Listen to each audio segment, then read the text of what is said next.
Salut les gones.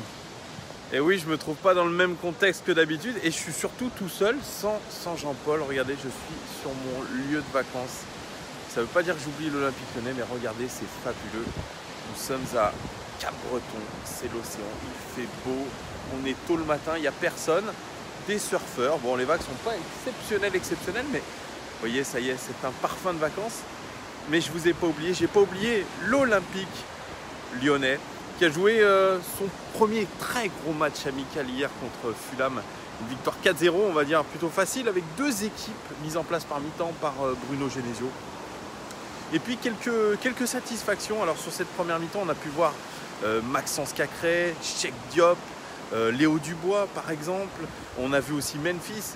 Alors je vais vous dire que ça n'a pas été toujours une réussite, notamment pour Léo Dubois que j'ai trouvé particulièrement mauvais. Alors vous, sur les réseaux sociaux, vous avez trouvé qu'il avait une caravane. Et ben, c'est à peu près ça. On n'a pas eu l'impression qu'il a joué à fond. Notre ami Léo Dubois, un peu perdu à contre-temps avec ses coéquipiers. Et puis la vraie belle surprise, je dirais, enfin il y en a peut-être deux, c'est Maxence Cacré. Je l'avais précisé sur le match d'avant. Il a été très bon, Maxence Cacré. Toujours des bonnes décisions, des passes vers l'avant, des contrôles précis et surtout des passes longues très intéressantes pour renverser le jeu. C'est peut-être une valeur sûre, Maxence Cacré. Il faudra compter sur lui. J'espère en tout cas que Bruno Genesio va tout faire pour essayer de le mettre plus souvent dans son 11 titulaire. Ça peut être sympa. Alors, bien sûr, il y a beaucoup de gens au milieu de terrain, il y a beaucoup de joueurs au milieu de terrain.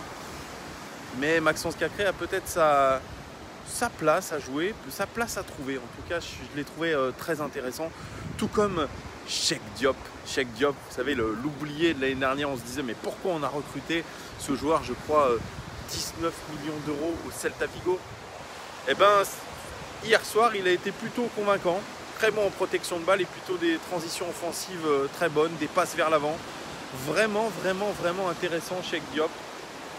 Alors, la déception aussi, elle vient du côté de Memphis. Alors, je ne sais pas ce que vous en avez pensé, vous les gones, mais du Memphis classique de début de saison, pas prêt, personnel, des mauvaises décisions, des mauvais choix.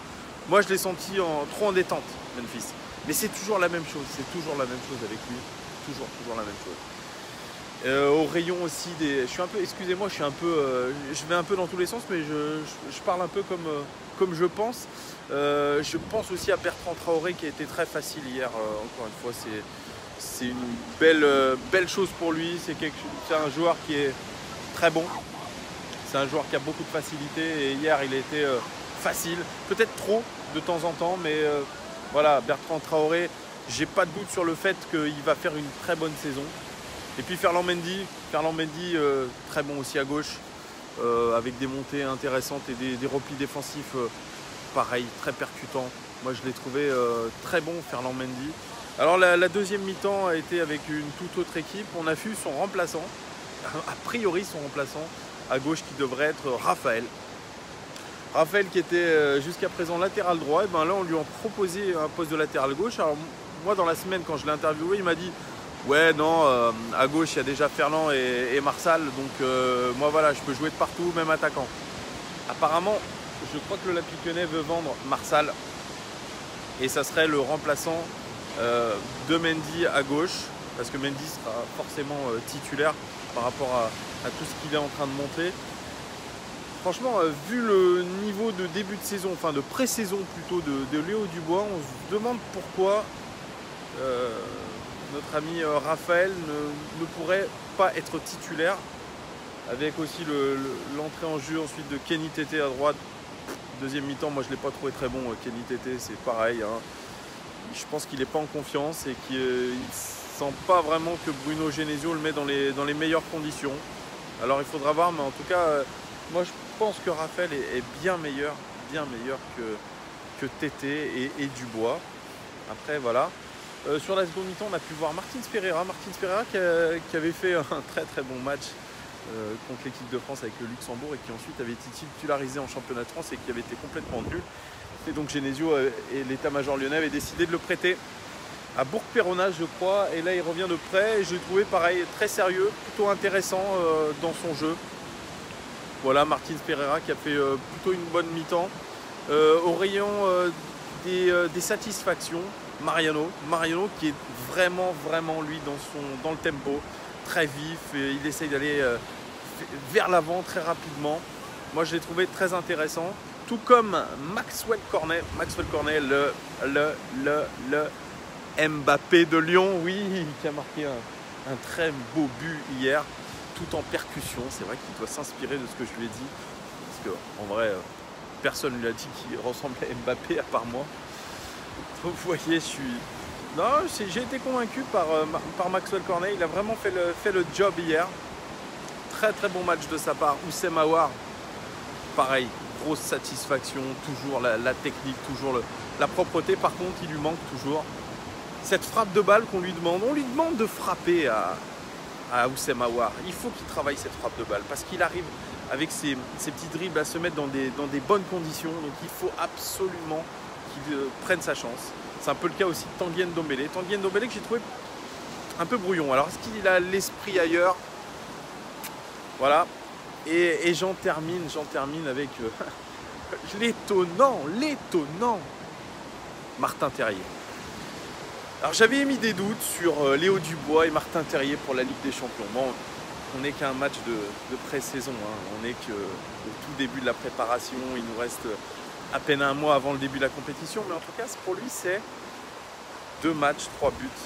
Un doublé hier. Alors, dans le jeu, je ne l'ai pas forcément beaucoup vu. Il est un peu sur l'aile gauche, il est un peu plus haut qu'Aouar, mais toujours présent dans la surface de réparation et au bon moment, au bon timing, au moment de la passe. C'est un joueur vraiment qui sent les coups, c'est assez hallucinant. Franchement, là, il a fait du 100% de réussite et je crois qu'il a plu à pas mal de monde hier. Martin Terrier avec ses faux airs de Clément Grenier.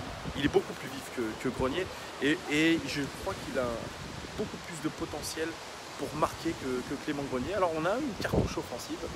On disait que Martin Terrier pouvait jouer en tant qu'avancante dans cette équipe. Peut-être pas avancante, mais en tout cas faux neuf. Il peut jouer vraiment en faux neuf. Martin Terrier, je l'ai trouvé très intéressant. Et vraiment, lui, pour le coup, sans pression. Par rapport à un mec comme Memphis qui a essayé beaucoup d'être devant.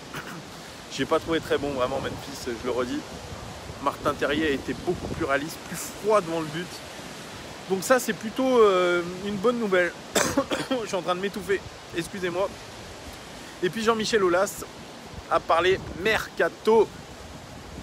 Eh ben, il nous a pas rassuré, hein. Il nous a dit en gros entre les lignes que les 2 équipes qu'il avait vues sur le terrain, ça lui suffisait. Et finalement, il voyait que l'effectif, avec un 4-0 contre Fulham en match amical, ça y est, forcément, il n'y avait pas besoin de recruter.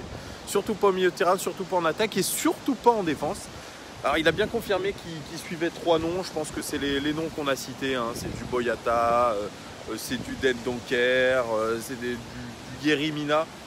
Sauf que il nous a dit quelque chose d'important, c'est que les grands clubs européens sont sur ces joueurs-là. Alors pour recruter ces mecs-là, si les grands clubs y sont, c'est-à-dire qu'il faudra faire de la surenchère. Je croyais qu'on avait beaucoup d'argent. Et ben finalement, je crois qu'on n'en a pas tant que ça de l'argent, hein. Et je crois que Jean-Michel Aulas, comme beaucoup l'ont dit, a des oursins dans les poches. Et le mercato lyonnais n'est pas prêt d'avancer. Alors, il a dit quand même qu'il y aurait sûrement 2 recrues, mais il ne faut pas s'attendre, je crois, à des recrues d'envergure. Ça sera des recrues un peu de compensation, on va dire. Ça ne sera pas peut-être des titulaires à part entière. En espérant voir Marsal partir. Parce que Marsal, apparemment, il serait chaud pour partir. Et puis Jordan Ferry qui est en train de s'accrocher à son poste. Mais franchement, Jordan Ferry, il faut qu'il s'en aille, hein. Hier, il n'a pas fait un bon match. Vous voyez, j'en ai même pas parlé. C'est pour vous dire la prestation de Jojo Ferry. Lui qui a refusé Toulouse et qui veut absolument la première ligue ou l'OM. Ça ressemble à du Mapou, hein, qui veut aller jusqu'en fin de contrat, coûte que coûte. Voilà les gones, hein. Et puis pour le dossier Fekir, ouais, on finit sur le dossier Fekir. Jürgen Klopp a dit que le mercato de Liverpool était terminé et qu'il était satisfait de son équipe actuelle. Ouais, comme quoi Fekir, il n'a pas forcément la vraie belle cote sur le marché des transferts malgré son statut de champion du monde. Il n'a pas, je pense, assez joué de matchs et de minutes dans cette Coupe du Monde pour pouvoir attirer les grands clubs. Alors on parle de Chelsea, si il se sépare d'Eden Hazard. Je pense que c'est une bonne nouvelle si il n'était pas vendu, Nabil Fekir, parce qu'on a besoin de lui, on aura besoin de lui dans cette équipe qui me semble, en tout cas pour l'équipe de la deuxième mi-temps, très équilibrée et très intéressante au niveau de sa capacité à gérer les transitions offensives notamment. Beau jeu, il y a eu du beau jeu hier, il y a eu du beau jeu quand même et ça a joué pour une fois assez rapidement. Alors pour des joueurs qui ont fait une grosse préparation physique et très intense, je trouve qu'ils sont plutôt bien préparés. Bruno Genesio a son idée, on a une préparation très anglaise, puisqu'on va se déplacer du côté de l'Angleterre et de Huddersfield avant d'affronter, je crois, le Benfica, l'Inter Milan et Chelsea. Ça a une grosse consonance anglaise, mais on a les joueurs en tout cas pour faire une belle préparation. Le championnat, ça commence le 12 août, c'est contre Amiens. La course qu'on t'a montré. Et là, on espère des recrues. En tout cas, merci de me suivre, de nous suivre avec Jean-Paul sur OL Fan TV. Vous êtes de plus en plus nombreux. Alors, je ne dis pas que vous êtes des millions, mais en tout cas, vous êtes beaucoup à commenter, à liker les vidéos et continuer, liker, commenter. Dites-moi ce que vous avez pensé de la prestation de nos Lyonnais.